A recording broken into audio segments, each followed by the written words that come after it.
the delusional Dark Knight. You will die. Hey, what's going on, guys? My name is Slcmof. I'm back again with another video with maybe the first ever Batman Arkham cut com or live com that you've ever seen in the history of ever or something. I don't know. Maybe not. Anyway, I just want to talk about Batman Return to Arkham, strangely enough. And I guess you could think, well, what is there to talk about? It's just a remaster. It comes out in 35 days as I'm recording this video. What is there to talk about, Slikk? Well, two things kind of on my mind. One relating to Arkham Origins potentially being included in the game, some evidence that suggests that. Not necessarily evidence, but maybe just a little thing that's worth pondering over. I'll mention that later in the video. And first I just want to talk about the marketing for the game. And something that's just really been weird to me as somebody that's going to be a YouTuber for the game, as somebody that's a YouTuber for everything Arkham, for somebody that's planning on doing a full walkthrough of both games. Really what I found in talking to friends that are more casual, you know, gamers or comic book fans or comic book game fans, whatever. A lot of them don't know about this game because essentially what they did in terms of a marketing, if we're going to look at it from a holistic standpoint, they released the trailer, right? They released the trailer, I believe it was a little over a month ago, okay? And they said the game comes out in 2 months. The game comes out on July 26th. On July 26th, you can buy the game for $50. You can also pre-order it right now. It's for $50. That is basically the breadth of what they've done. So again, people make a valid point when you would assert that it's a remaster. There's nothing left for them to market. But if you look at the Batman Arkham Twitter, they had this up. They had the trailer pinned. They had the Batman Return to Arkham, you know, AVI and Twitter profile background, whatever, on their Twitter for like 2 weeks. And then Batman Arkham VR is announced, which, by the way, doesn't even come out until much later. Batman Arkham VR does not come out until October. So immediately upon that is announced, they changed their Twitter AVI, they changed their Twitter background, and that's it. And they released the trailer and got like 5K retweets on Twitter. And I looked through their Twitter page from beginning to end to see any mention of Batman Return to Arkham. There is nothing. There is nothing. Nobody at Rocksteady's mentioned it. Virtuos, I looked at the Virtuos page. They, the developers of the game, have not mentioned it.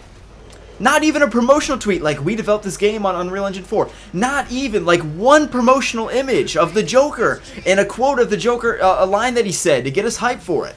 Nothing about a date that we can expect real gameplay from this thing. Nothing. And it comes out in 30 days. So you have to start asking, does WB themselves have any interest in promoting the game? Have they forgotten that the game's coming out? Surely that's not the case, of course. So you have to be, not concerned necessarily, but just, I'm not getting it. You know what I'm saying? And again, it's a remaster. I get that there's no breaking news of we're doing this or we're doing this or doing that, or no announcement of new DLC that they're adding or new content, which I think would be brilliant and drive sales and would be ideal, and they would maximize profit if they did that, despite the cost of having to create more. But I'm not a businessman. That's their decision. Again, if I'm making this game, I remaster Arkham Asylum and Arkham City, but I include new content, including skins and some side missions that are, noteworthy, like 45 minutes at least, and whatever it may be, any character, basically Robin or Batgirl, whatever they want to do, or add a Joker and Harley Quinn. I've always said you add a playable Joker DLC where you play as the Joker and Harley Quinn, and you're playing against Batman and the Bat family.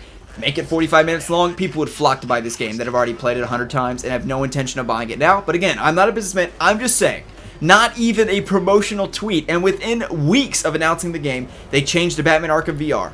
They changed their Twitter profile. They have not mentioned it since. And there's certainly something to be said that there's been a lot of negative press for the game. Basically, if you type in Return to Arkham, I'm pretty sure the first video that will show up is Batman Arkham Videos' graphics comparison video, which has more views than the actual trailer. That's fucking crazy. That's crazy. The graphics comparison video has been viewed more times than the actual trailer. So maybe, I bet you a lot of people learned that the remaster exists from Batman Arkham Videos.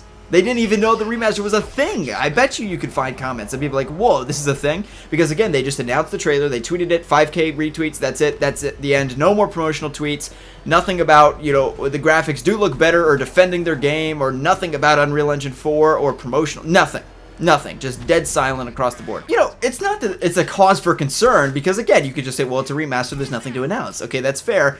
But it's just weird that, again, you know, even if there is nothing new, promotional tweet, a picture, another promotional picture, or an in-game screenshot of the Joker, nothing. It's odd to me.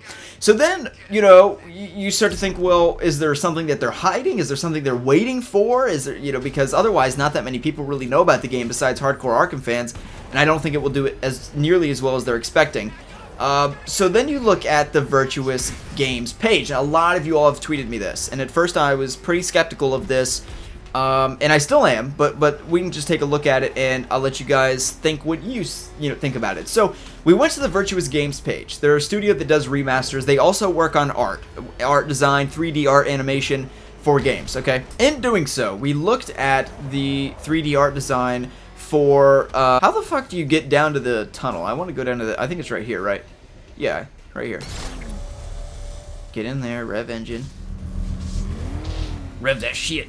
Ugh. There we go. So basically you go to the Virtuos Games website, who is making the game, not Rocksteady. It is indeed Virtuos that is making the Return to Arkham Remaster and porting it over to Unreal Engine 4. And the fact of it is, despite even my videos and the other graphics comparison videos, there's a high probability that the game will look a lot better and also run, more importantly than graphics, not necessarily more importantly, but even more so, will be more fluid and have more fluidity to it because of the fact that it is on Unreal Engine 4. But nonetheless, you wouldn't know this because they're not tweeting anything about it or promoting it. Not even Virtuos, the developer of the game themselves, are tweeting about it. Okay, I'm gonna stop rambling on it. It's just weird. I don't know. It kind of frustrates me a little bit as a YouTuber for the game. It's just weird. I don't know. I don't get it. Anyway, so you go to the Virtuos page and you have this kind of wall that lists everything that Virtuos Games has worked on, and on this list is a picture of Batman Arkham. So you would think that this would be Batman Arkham Asylum, Batman Arkham City, since they're working on it. But indeed, upon closer inspection, you will notice that it is not Batman Arkham Asylum or Batman Arkham City, but it is indeed Arkham Origins, definitive by the fact of the HUD and also the Batsuit. The Batsuit is not representative of Asylum or City, and you can see again the HUD, I'll put up a side by side, you can see it's from Arkham Origins, not Asylum or City. So that's interesting for a variety of reasons. I think for obvious reasons, but there is the possibility, we do have to keep in mind, that Virtuos Games, without us knowing, worked on the art for Arkham Origins. So maybe they designed or did a little bit of artwork for Batman Arkham Origins. I regret coming into this tunnel severely. I severely fucking regret coming into why am I here? I'm leaving. So there is the possibility that Virtuos did some artwork for Arkham Origins and that's why they're included there. However, that may not be the case. I searched their page for their full list of work. It's not listed there. I also went to the Batman Arkham Origins Wikipedia page and searched for Virtuos' involvement. Although there are other art studios listed to work on Batman Arkham Origins, Virtuos is not listed there. So thereby, there is a possibility that they could be teasing that Batman Arkham Origins is going to be a part of this remaster. Maybe it will be a pre-order bonus or something of this sort. Again, I wouldn't get my hopes up for it. I'm not saying that there will be. I'm not even saying that I'm expecting there to be. However, I'm just saying that in the fact that they're keeping this so hush-hush or they're just being so weird about this, that maybe that's a possibility and that's why they're keeping it so on the low. And if they do announce Arkham Origins is going to be involved, that'll get a lot of people excited. Even though people don't really like the game from a review standpoint, and it reviewed the weakest, it's a very popular game, especially you know, amidst newer Arkham fans and just more casual Arkham fans that don't really judge or put the games under the same you know, I guess scrutiny that most Arkham fans do. So that's something to keep in mind. And I think another thing to point out with this little picture on the Virtuos wall is that they have somebody in a jumpsuit. Batman's looking at somebody in a jumpsuit, almost insinuating that it's from Batman Arkham Origins, but again, clearly definitive by the HUD and the Batsuit being worn. It is most certainly from Batman Arkham Origins. So again, there is the possibility that they did unlisted artwork, or they just, maybe there's a possibility they just like search Batman Arkham and then well, actually no, that's not true, because I searched for the image online and it's nowhere. It's only you know, like it's not even on Google or anything. So, you know, I did like a search for image thing or whatever it's called, and I couldn't find it. So that's not the case. So scratch that. I don't know. You know, is WB hiding something? Are they hiding? You know, is Arkham Origins going to come remastered? Do you even want it? I guess if it would cost more, then maybe you wouldn't be interested. But judging by the fact that it would be like a pre-order bonus or something like that, it would still be $50. So I say if you don't want to play it, you don't have to, but I would love to get it, in that I've actually never played through the game in full from beginning to end on my own. So I hope you guys have enjoyed the video. Let me know what you thought about it in the comment section below. Do you think that, you know, this is anything to get excited over in terms of the Virtuos picture on their wall of work that they've done. And what do you think about WB and Arkham seemingly like almost kind of forgetting that Batman Return to Arkham comes out in a month? I'd love to know your thoughts in the comment section below. I hope you guys can look forward to my full walkthroughs of Batman Arkham Asylum and Batman Arkham City, and we can experience those together in July. Hope you guys have enjoyed. We'll see you in the next one.